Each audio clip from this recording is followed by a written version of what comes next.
स्कॉल India राष्ट्रीय कांग्रेस 2025 में पर्यटन क्षेत्र के विकास पर बड़ा संदेश। स्कॉल इंटरनेशनल मुंबई साउथ द्वारा आयोजित स्कॉल इंडिया राष्ट्रीय कांग्रेस 2025 में शामिल हुई दिग्गज हस्तियां। मुंबई के सहारा स्टार होटल में स्कॉल इंडिया राष्ट्रीय कांग्रेस 2025 का सफल आयोजन में पर्यटन क्षेत्र के दिग्गजों को जोड़ना, विकास को प्रेरित करना विषय पर आधारित इस 3 दिवसीय कांग्रेस में यात्रा, पर्यटन और आतिथ्य क्षेत्र के सैकड़ों प्रतिष्ठित पेशेवरों ने भाग लिया। इस कार्यक्रम को पर्यटन मंत्रालय, अतुल्य भारत, भारतीय विद्यापीठ, भारतीय होटल प्रबंधन संस्थान, love my India, cousin DMC और आई लव जापान डीएमसी जैसे मूल्यवान भागीदारों का समर्थन प्राप्त था। पूर्व केंद्रीय विदेश मंत्री डॉक्टर शशि थरूर ने भारत की वैश्विक स्थिति पर कहा, स्कॉल इंडिया नेशनल कांग्रेस 2025 में भाग लेने से यह पुष्टि हुई है कि भारत की विविधता और विरासत अंतर्राष्ट्रीय सद्भावना और सहयोग के शक्तिशाली प्रेरक हैं। पूर्व केंद्रीय मंत्री एवं भाजपा सांसद मेनका गांधी ने पर्यटन के माध्यम से दुनिया में बदलाव एवं पर्यावरण और प्राणियों के संरक्षण जैसे कई महत्वपूर्ण मुद्दों पर अपनी बात रखी। स्कॉल इंटरनेशनल मुंबई साउथ के मेजबान अध्यक्ष पद्मश्री डॉक्टर मुकेश बत्रा ने कहा, स्कॉल इंडिया नेशनल कांग्रेस 2025 की मेजबानी हमारे चैप्टर के लिए एक गौरवपूर्ण क्षण रहा है।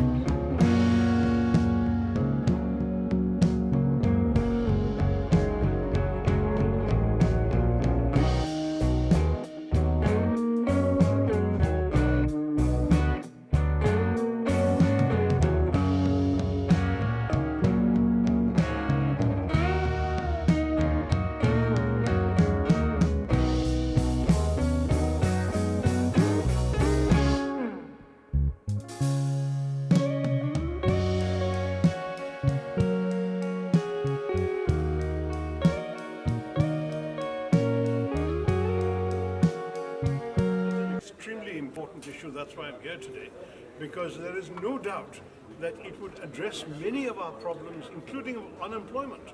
There is a report by the World Tourism Organization that says $1,000 spent on tourism will employ 8 times as many people as $1,000 spent on manufacturing. And already manufacturing, we're not employing that many people, and with automation coming in, even fewer jobs will be created by manufacturing. Whereas tourism, we can absorb our unskilled and low-skilled labor. We can give jobs to our young people. We need to build hundreds more hotels, thousands of hotels. We need to improve our tourist facilities. We must attract more people. It's shocking that countries like Dubai and Singapore, which are not even the size of an Indian city, will have 10, 20 times more tourists coming than we do. Why do we have that? We have such a beautiful country to offer the world. We must give tourism more of a priority. That is my message to this conference. And I'm very glad to see delegates from all over India have gathered to discuss tourism here in Mumbai, which is one of our great cities. Let us try and make tourism a national priority. ये बहुत ही important event है, क्योंकि tourism industry जो event है, इसलिए मैं आई हूँ। जो हमारे टूरिस्ट ऑपरेटर्स हैं यहाँ और पूरे अंतर्राष्ट्रीय में, वो फैसला करते हैं कि कौन सा देश मरेगा, कौन सा जिएगा, किसके जंगल कटेंगे, किसके कौन अच्छा करेगा, कौन बुरा करेगा। हिंदुस्तान में जो हमारे टूरिज़्म है वो छोटे देशों से भी कम है, और हम लोग सोचते हैं कि ज़्यादा होटल बनाओ, ज़्यादा सड़कें बनाओ, ज़्यादा सब कुछ डालो जो शहरों का है, तो उसमें और टूरिस्ट आएंगे। लेकिन जितने ज़्यादा आप काटेंगे, जितने आप जानवरों को बर्बाद करेंगे, जितने लोकल कल्चर्स को आप मिटाएंगे, उतने ही कम टूरिस्ट आएंगे। अब आप लद्दाख देखिए, उससे सुंदर जगह कोई दुनिया में हो ही नहीं सकती। लेकिन मैं अभी लेह होकर के आई हूँ, और उससे गंदा शहर मुश्किल से मिलेगा। क्यों? क्योंकि हमने बहुत बुरी तरह से रखा है। हम जहाँ भी जा रहे हैं, हम सोच रहे हैं कि जितने ज़्यादा होटल बनेंगे उसी से ही लोग आएंगे, लेकिन ऐसे होता नहीं है। अगर हम अपने जंगल, अपने जानवर, अपने लोगों की इज़्ज़त करें, तो 5 साल के अंदर अंदर हम लोग कमाल कर सकते हैं टूरिज़्म में, अगर कोई सोच समझ करके करे ना। मैं कहती हूँ कि जो हिंदुस्तान का जो फाउंडेशन है वो कंपैशन का है। हम लोग जानवरों को खिलाएं ना खिलाएं, देखें ना देखें, सबके दिल में ये है कि हम जिए वो जिए। अगर आप एक के बाद एक उनको मारना शुरू कर दो, अब कबूतर ने आज तक किसी का बिगाड़ा नहीं, ना कोई आज तक अभी नहीं दुनिया में कोई मरा है कबूतर की वजह से।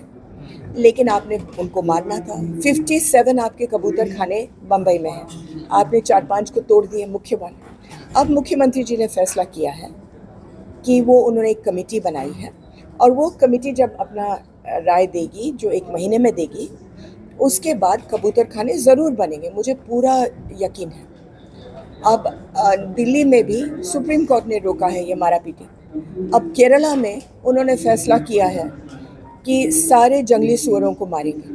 अगर जंगली सूअर को मारेंगे तो 5 साल के अंदर अंदर केरला में एक भी पेड़ नहीं बचेगा, क्योंकि हर जंगल में एक पत्ता होता है जिसको बोलते हैं ब्रैकन। वो जब फैलता है तो जंगल उगना बंद कर देता है।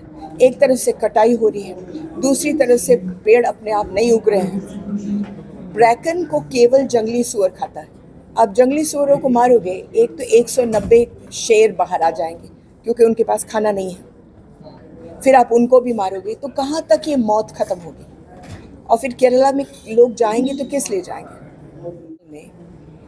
कितने मैंने स्टेटिस्टिक्स दिए, करीबन 21 लाख हेक्टेयर आपने काट दिए जंगल की। बचा क्या है?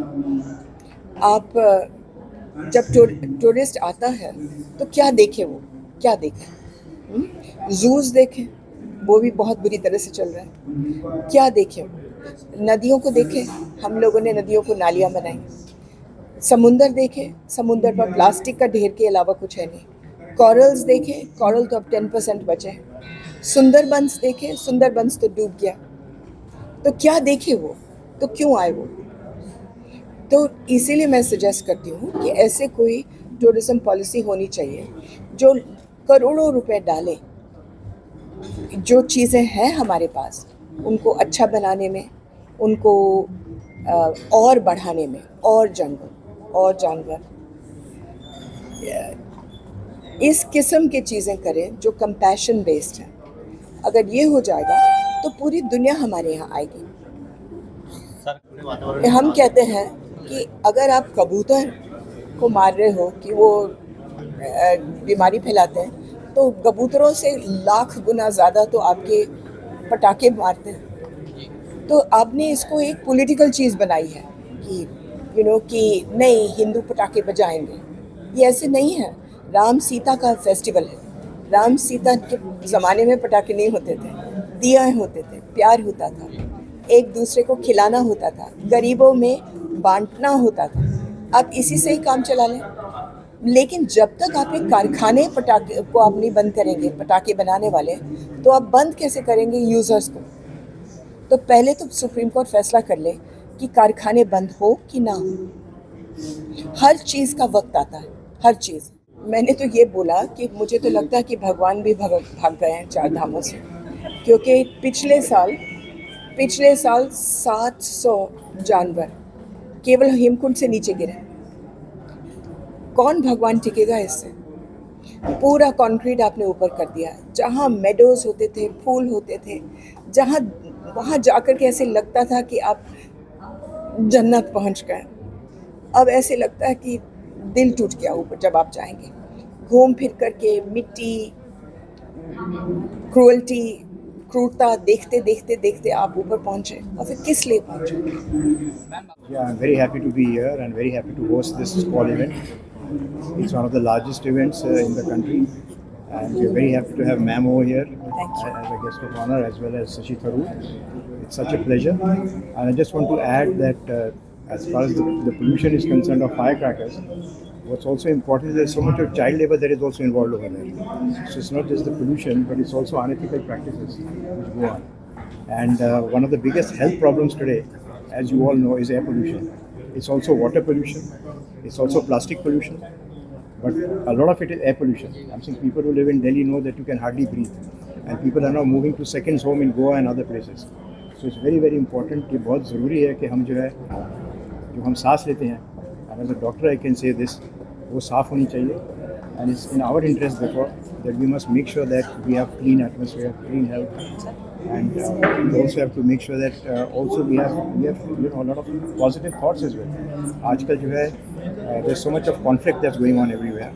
There are wars, people can't live with each other. And I just urge people that also it's important that if you really have to have a healthy life and a happy life, you must make sure that you're able to relax and not keep running around in circles all the time. Thank you very much.